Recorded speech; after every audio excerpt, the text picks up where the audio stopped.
fondi dello Stato per rinsaldare il legame con i nostri emigrati.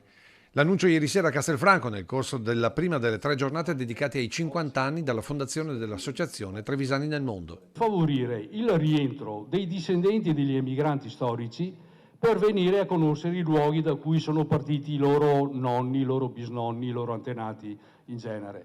È un'iniziativa nuova che parte non per la Trevisani nel Mondo, ma che ha un risvolto a livello nazionale e sostenuta dal Ministero degli Esteri. Un'occasione che il comune di Castelfranco ha deciso di prendere al volo. Il format si chiama Turismo delle Origini. Come assessorato al turismo abbiamo organizzato delle convenzioni naturalmente con gli alberghi. Come assessore al turismo credo che possa generare economia questo tipo di opportunità, questo format che si confermerà anche l'anno prossimo e di conseguenza sarà un motivo in più per creare un evento ogni anno per ricordare appunto queste persone che di fatto sono state lontane dalla nostra terra.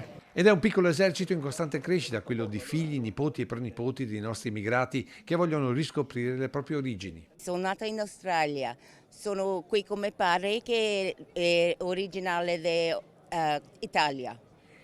Per lei che cos'è l'Italia e cos'è il Veneto e Treviso?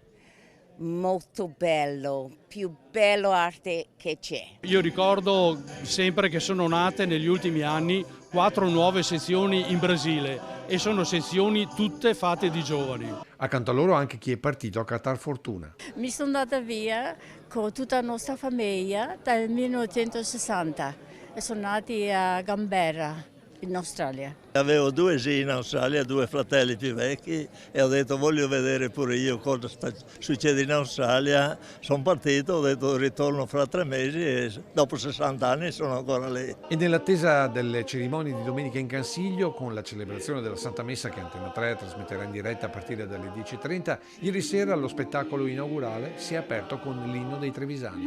Pisa la candela, Trevisani del mondo e tutta la terra sarà illuminata.